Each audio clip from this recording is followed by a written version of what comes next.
what we want to do in terms of how we want to approach business to business as opposed to business to consumer, because yeah, one-on-one sales is fine, but we have a product which can now be taken to market. So what's been your sort of first understanding, and how have you been going so far with your approach, Sim? So basically it was that chat we had a Zoom call with James. It was like a really good strategy call, and it was basically getting us to just think outside the box. So this was a call that literally changed the game for me, because when I first came on board, I was just trying to think of like singular people to pick out who would be like an awesome client or that needs the product or the program. And then I thought, when James said, think about like networking and how many people can you get in front of that like program. And I was like Rio, like every business needs something like this. Every corporation, every corporate job, every industry, every big, not even a big company, but every like business that has a group of people generally need this program, because it's going to benefit people on so many different levels. Because if their employees and workers are like got their like best health, best mindset, they're happier at work, they're going to benefit a lot. So the way I've approached it was I kind of just sussed out what was already implemented in the company, and it's such a big company. So for me, I really had to like kind of chat to a couple of people and see what's already being tested and trialed and what's already in place. So after I did that, then I just set up a meeting with the HR lady, and I've just been like in contact with her and chatting with her. And from there, it's gone from like an idea that I thought I thought it would be, but I always thought, I was like, it's going to be too big for me.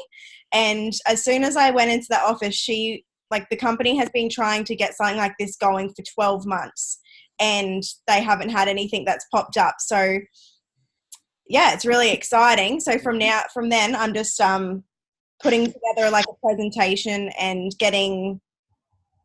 hopefully getting a meeting set up with James and Krista and the HR team for Rio, because I know this is going to benefit so many different people in the industry, and Rio Tinto has sites all over Australia. So it's not just one site, it's like multiple. And then from there, it will be a ripple effect, hopefully, to get to every industry mining site in Australia. So how many employees are at Rio? At Rio Tinto Yarwun, there's 47,000. Yep.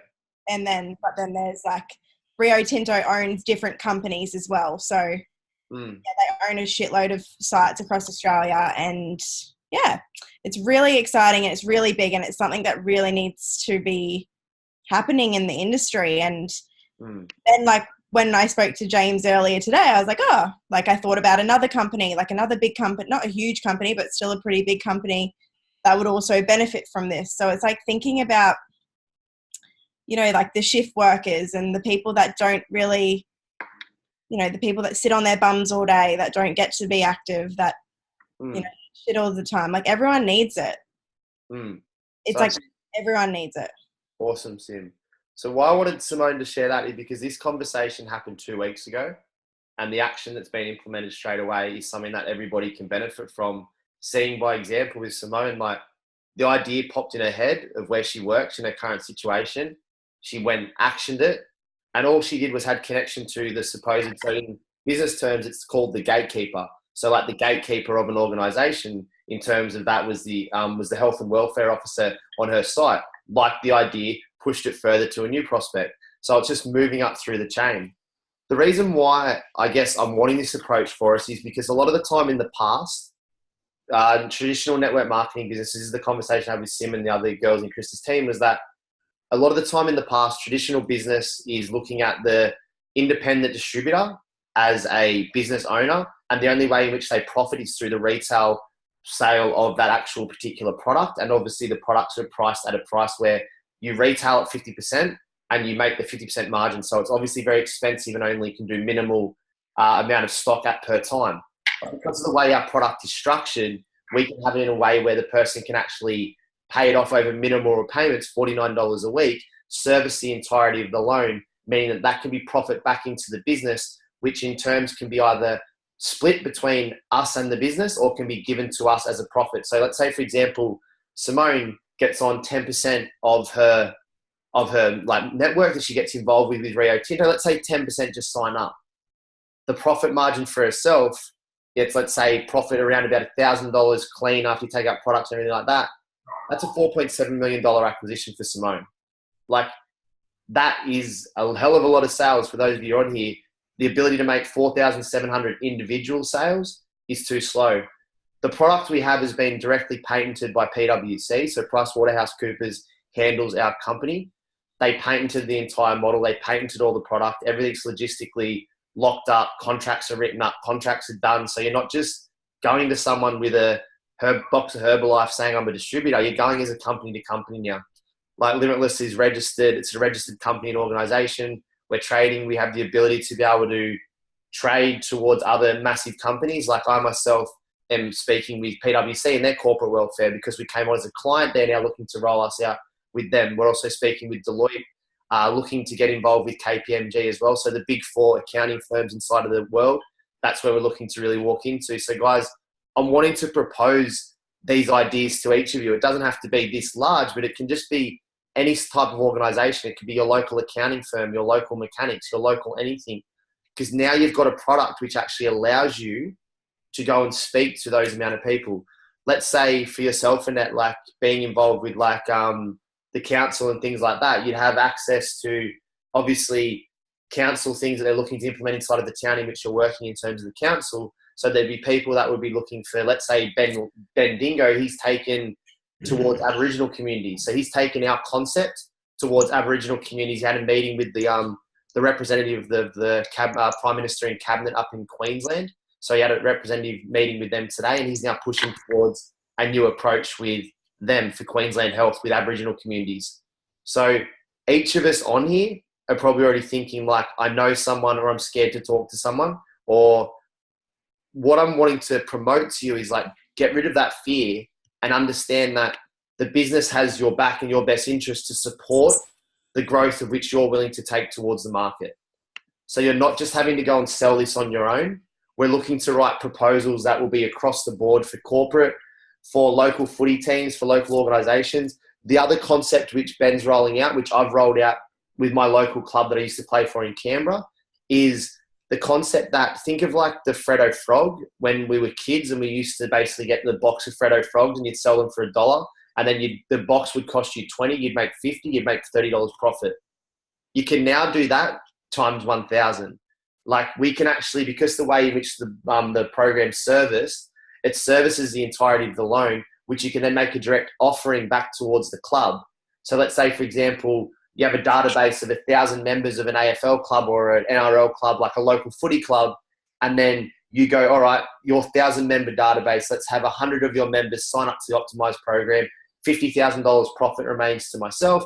$50,000 goes back towards the business. Like, these are clean-cut numbers, just to give you an understanding. It is more profit. I'm just giving you off a $1,000 profit margin.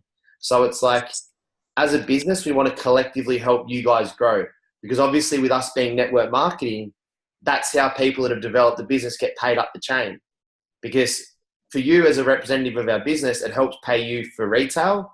We get paid the residual. So we're happy to help with these proposals because it's in everyone's best interest.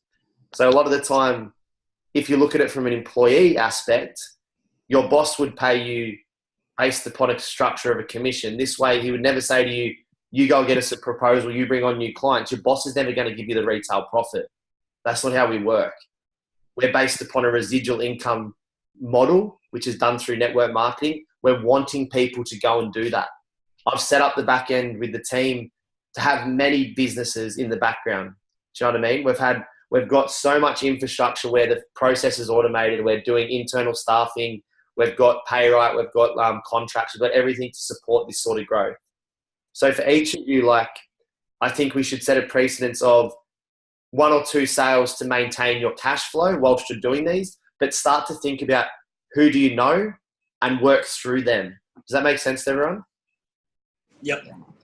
Big thing as well is, so much, like, I feel like there's like a whole thing around network marketing and people don't continue doing it because it gets too hard to get like that continuous sale every week and stuff like that. And this way, it's like you kind of join these businesses, one, because you love it, but two, also like you're sick of trading your time for money. So this way, it's just like 10xing that, and you're like putting in the hard work for like that one like proposal.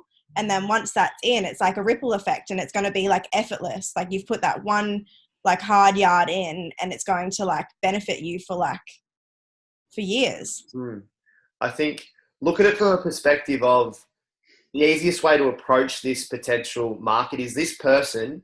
You will know somebody in an industry that will be an affiliate friend of yours that you're going to have rapport with, which will be a person that can direct you to the next person you need to speak to. So you may have a person that works for an accounting firm who you're good friends with, you catch up with once a week for coffee. You've known them for your entire life, but you know they're inside of an accounting firm, which basically that accounting firm has 1,000 employees. They're not selling to you. You're not the person distributing. You're introducing a company to company. And because the way the business is set up, we can help with the proposals in the back end. It's a much smarter, faster, and more efficient way to do this business, because a lot of the time people get that hand over fist building block, trying to build a house brick by brick. Wouldn't it be better to just add slab, build the legs of the house and start to add another slab, and then just put the walls down just basically like that? It's a lot faster than brick by brick by brick by brick. And that's where people, as Simone said, fall down in network marketing and fall down in this type of business. Because they've covered off on so many different avenues, and the program is so, I guess, I don't want to say overdeveloped, but the program is so far above and beyond what anybody's used to. Organizations can definitely use this, because what I'm doing with Alex Morris is we're actually going towards boutique style gyms now. And because we mitigate the risk in terms of the client actually getting the results. So when the person goes to the gym, obviously the gym gets, I don't know, $27, $37, $47 a week. Basically, we then take care of the client for a fixed cost. We pay maybe an extra $20. We then bring them on as an optimized client. So it's $67 a week. So we work out different things based upon the business. The gym gets paid up front $1,000 or $1,500. We make the other $1,000. And then both parties are happy. We're then looking after the client when they leave the gym. Like these are things that we can all have fun with.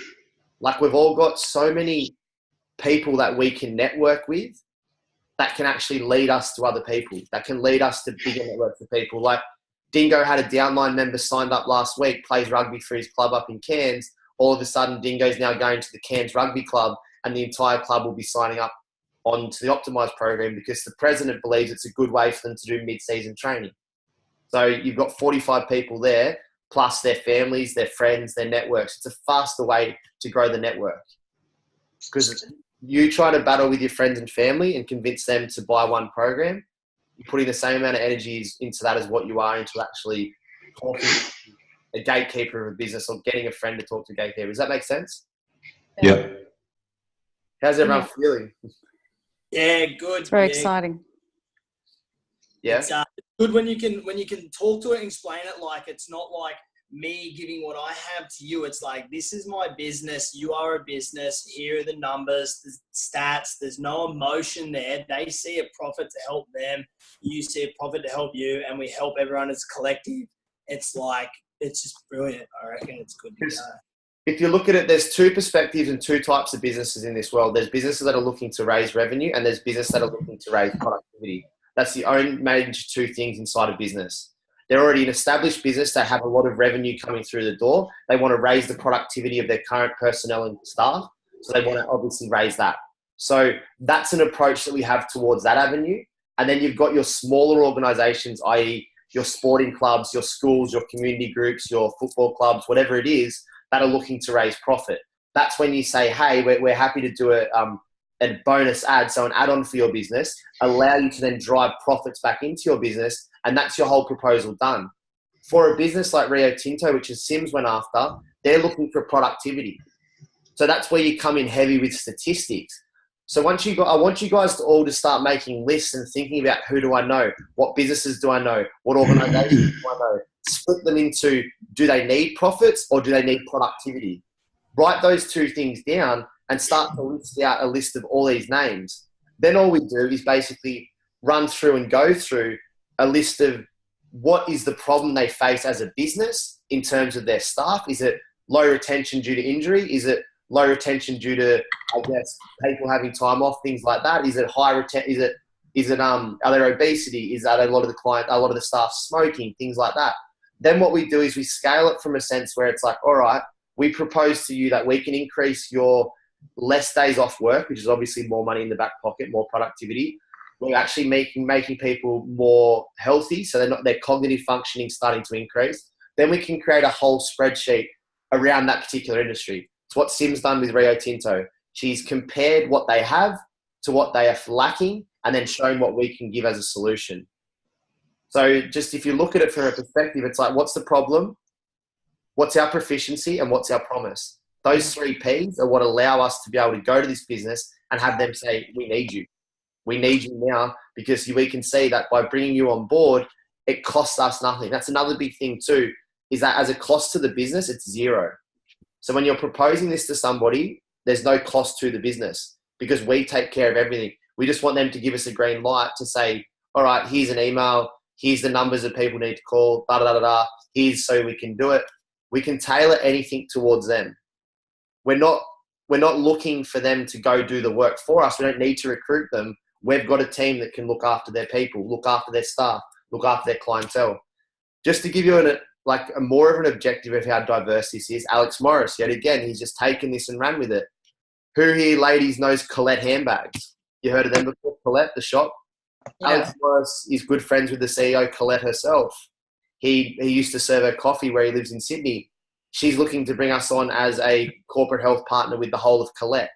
So potentially as a business ad and an ad for them, obviously we're thinking, well, they're quite large. Like they're a massive women's clothing brand and obviously handbags. Like how would they see value in us? Well, they see value in the productivity of what we do for the personnel inside of their business, their staff. And they also see a massive value add in terms of what's our demographic. It's 75% women. So the more women we bring on board our platform, we can start to then promote inside our business. Hey, as a joint partnership in which we've set up with Colette, women's like handbags, as we've set up with Colette, if you mention Limitless code, you get an extra 20-30% off your next purchase with Colette. Things like that is massive for businesses because it creates that affiliate joint venture between the two. So I want us to just really, if we can get anything from this call, it's to not think one-to-one anymore. Think company to company, one to many, and how we can, I guess, expand the people that we know, because we all know people that are working for somebody else. We all know people that are a network and a gateway towards a gatekeeper that allows us to an entire network. Does that make sense to everyone? Yeah. Because we're all just thinking too small, and I know this might come as a shock because we're like, yeah, but we can make between $800 to $1,200 a sale, but is that going to be sustainable? Because technically you're still in a traditional business. You've got a business and a model where people are like, find the network and we'll come with you. Find the opportunity and we'll help you release into the opportunity. Like it's not like your traditional. It's basically mergers, acquisitions, and closing big deals. That's what you should set a focus on. Like one a month, one new network a month, one new connection a month is where it can happen. Who's that? Good. Has anyone got any questions? You mentioned before, can you hear me, James? Yeah. You mentioned before that you got these real big accounting firms and that on board. Did you say you got, is it Crowe Horwath or something like that? Is that one of them? Nah, PwC, so PricewaterhouseCoopers. So basically there's 4 of the largest accounting and consulting firms in the world. So you got KPMG, Deloitte, PwC, and Ernst & Young. So you've got these massive industries. Basically, they took us on as a client because they like what we're doing in the health and fitness space, and they're looking for online development. They want to make that their big target. That was actually their 2019 goal, was health and fitness. They want to take on health and fitness companies, and also they wanted to also take on more online companies for the Facebook and Instagram world. So we ticked both boxes there, which was pretty cool. So we came on board with them as a client, and then basically they then came on board. We then paid them a certain amount. So behind the business, obviously, with all infrastructure for Limitless Success, we pay them to manage all the accounting and everything like that. So when you guys bring these on, just know that you've got infrastructure there. So don't think if you're bringing on, let's say, Sim, 47,000 clients, that you're going to be sitting there having to facilitate these orders on your own, like sitting in your room trying to put 47,000 people through. No, like I've developed a business in the background to be able to support that. I've developed people and we're ready to scale with the more people. Like obviously you guys know there's a lot of stuff going on behind the scenes I've got my own ventures and acquisitions that I've been doing and joint ventures that I've been setting up for months now. So I've got enough infrastructure in the back end of the business to be able to support that. Like we've got our own internal staffing and internal team that does marketing, that does the facilitation of orders. So it's like, once you bring the people, we can then facilitate and then basically valued upon what you bring to the table in terms of the introduction that you create with us and that business will be valued upon what you get financially, obviously remunerated. Like it's a win-win for everybody. So does that make sense, guys? Yeah. Yep. Yeah. James? Yeah. Sorry, it's Lucy. How are you, dolls? Yeah, good, thanks. Just a quick question. With the ideas that we're starting to implement, obviously I've started writing some ideas. Do they just go through to you first, or? Yeah, so we're going to just have like brainstorm. So just send through ideas that you've got. Send through Phil as well, like any ideas. So then we can just start to really just tick them off. And then what we'll do is we'll get you to ask yourself, who's the person you're talking to? Yep. And then write down what's their problem, how can we help, and how does that solve? So what's the problem? How can we help, and what does that solve? It's the same thing that Sim did with Rio was, this is the problem they have, this is how we can help, this is how it solves. And then start to map out plans around that and get statistics analysed on the business. So what sort of things? All right. Well, one of them was Lorna Jane. Yep. I have done some road shows through Chadstone Shopping Centre. Yep. So I've done probably about 3 so far. Yep. So I know a couple of the girls there, and I thought I'd start implementing in that area, which would be good. So I just wanted to know, the first steps, how to actually get that started. Then I was thinking of the school, because I'm in a high school, so there are teenage boys mainly. So I was thinking of speaking to the sports team there. Yep. Now, in terms of banks, things like that, that's pretty large. So I wouldn't even know where to start with that one, to tell you the truth. But people that I know, just introducing that. You want to talk to people that you know inside of the bank, and then once they say yes, send through the proposal. Then we can say because they'll direct you to the person that you want. So they'll be the one to create the connection, because if you just go into a bank, they're going to be like, no, that's right. So create in between you, the person you know, and then who they know inside of that bank and that organisation. And then you can say with confidence that Limitless Success Institute, as supported by PwC, they're direct accounting partner with Commonwealth, ANZ and St. George. So we actually they're already creating custom, business relation between us and those 3 big banks of Australia, which is pretty cool. Yeah, so they're already creating that connection with us for their staff.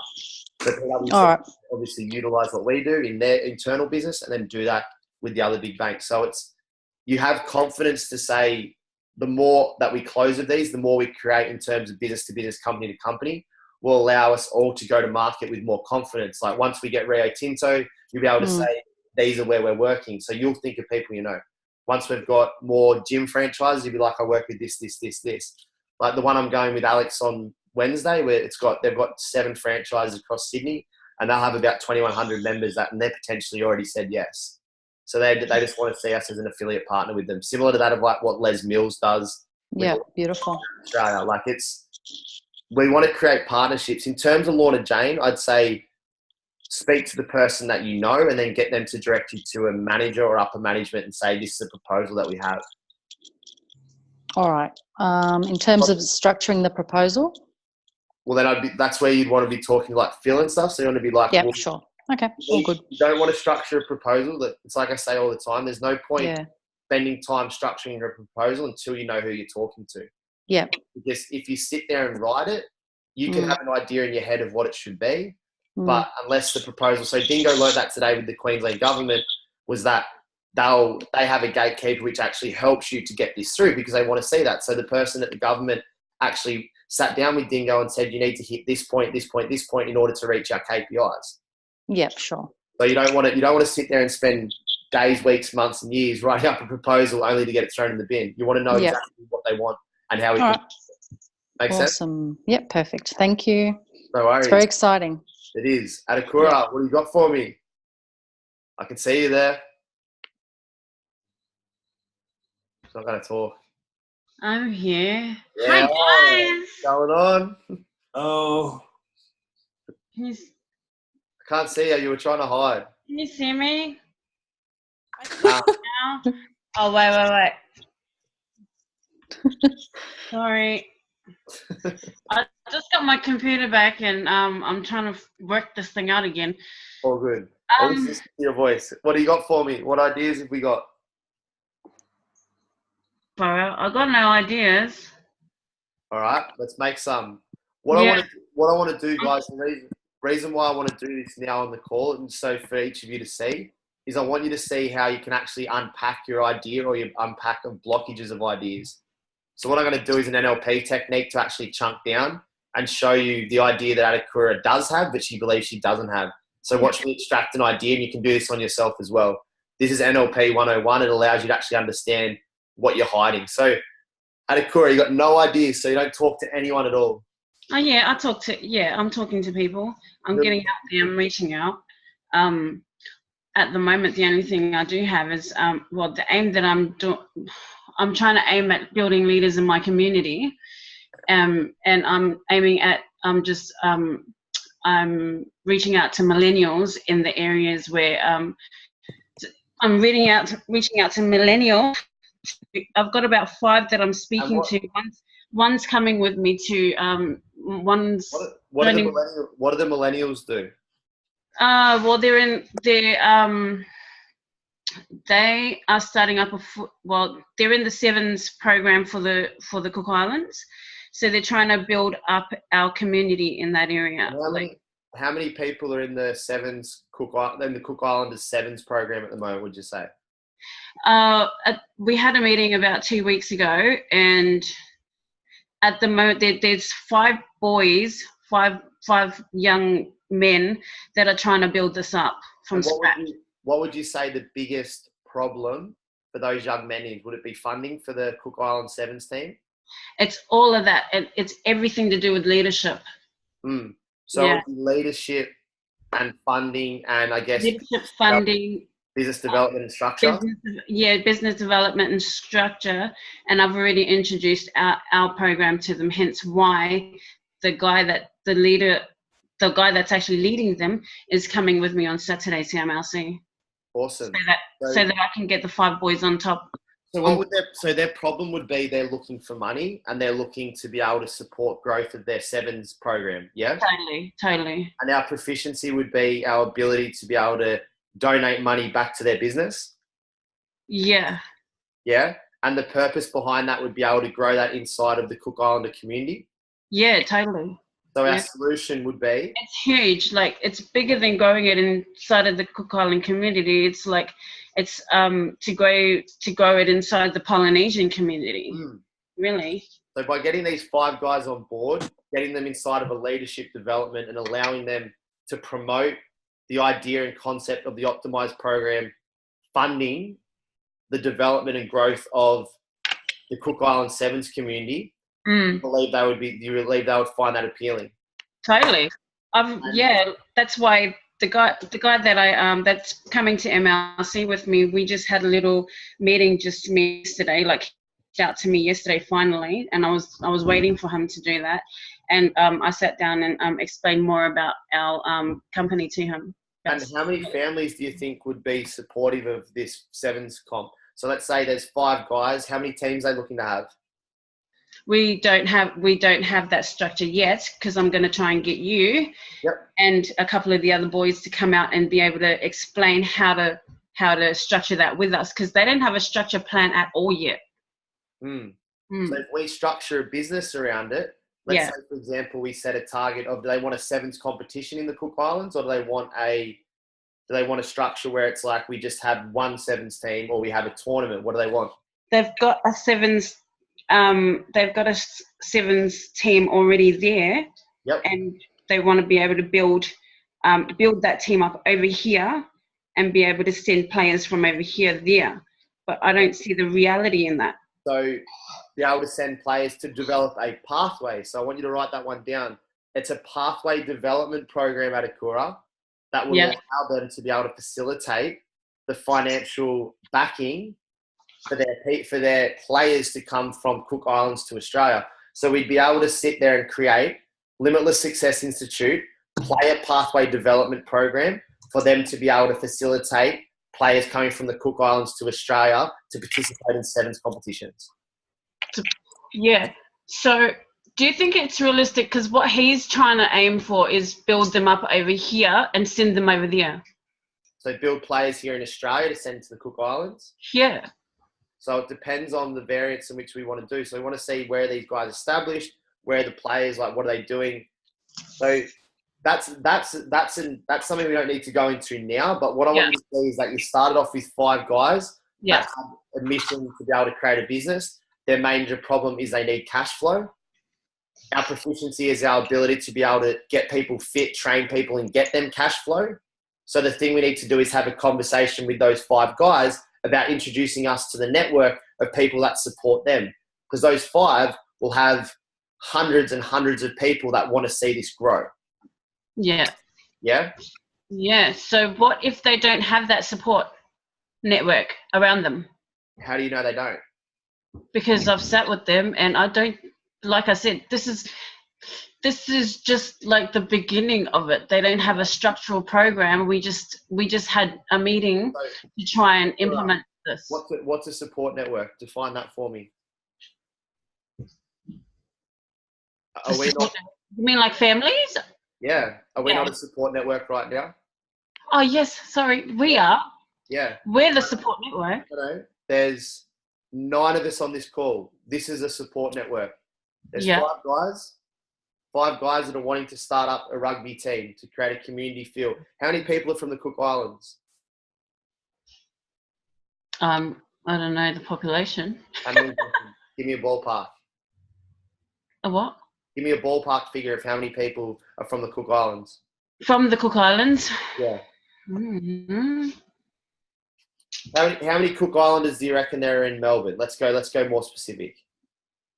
In Melbourne? Yeah.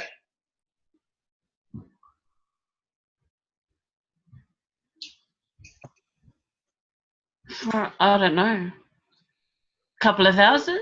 There's 17,379 Cook Islander people. That's the population of the Cook Islands. Meaning, if we were to extract, let's say, 10% of that, so 1,700 people, 1,737 people are living in Australia at the moment. So 1,737 Cook Islanders, let's say that 10% are in Melbourne, or they're in Australia at some point.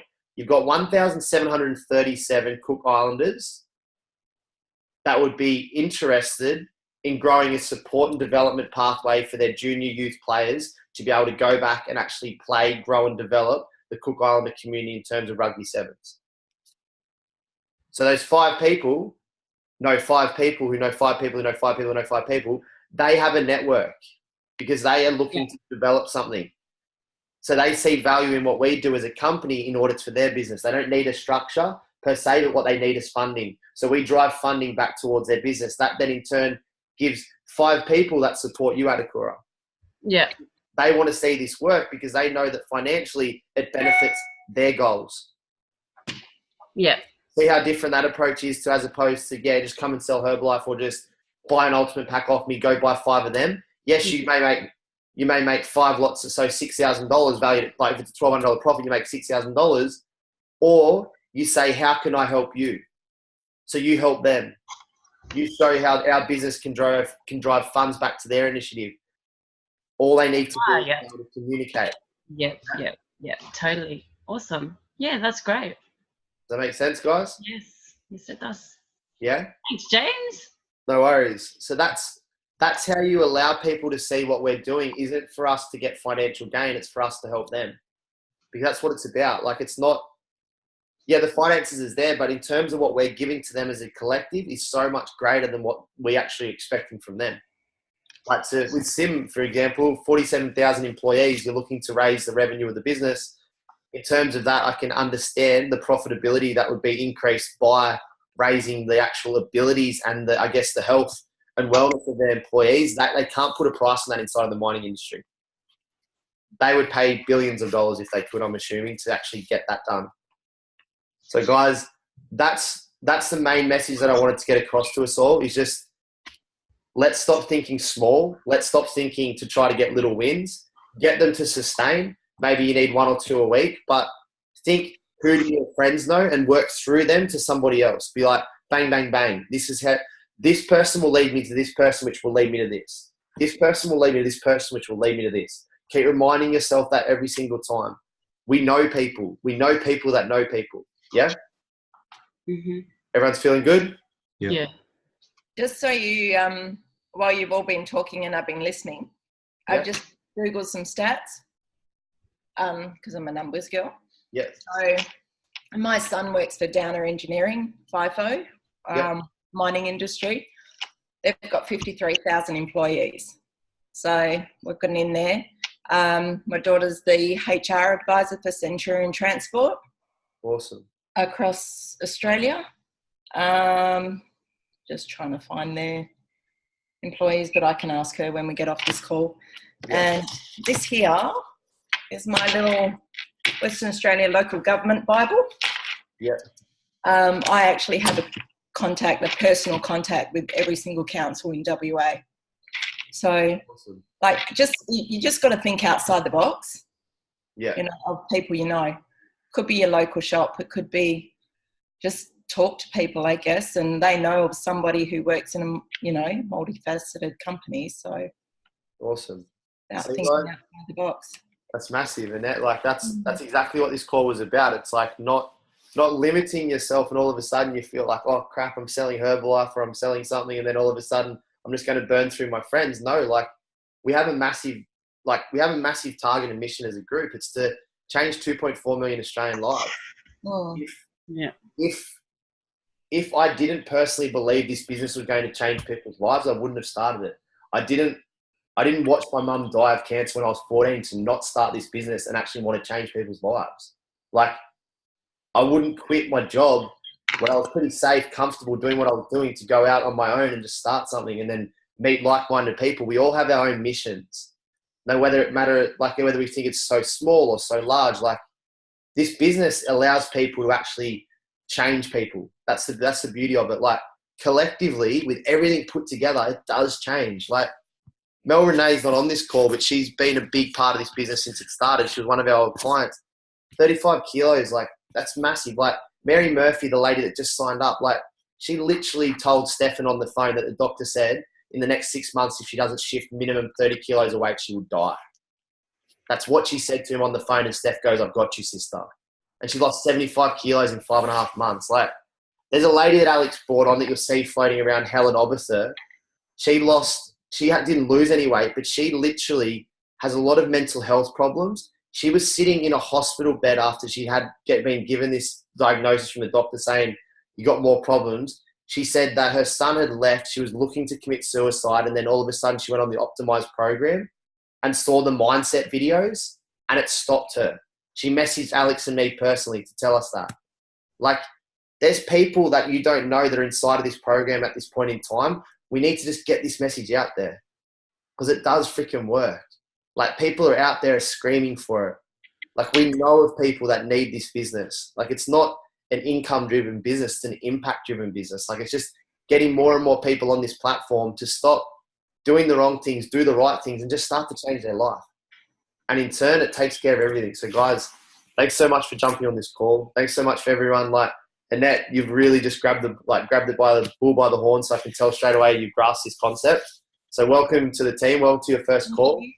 My problem is that I only got my kit today, so I haven't even done any training. I have no idea what the Optimized program is about. I haven't even looked at it. That's all right. So we'll have a chat with Chris and everything. We'll get everything really sorted. We'll work really hard.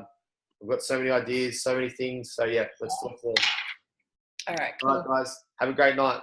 Awesome. See you later. See you. Bye. Bye.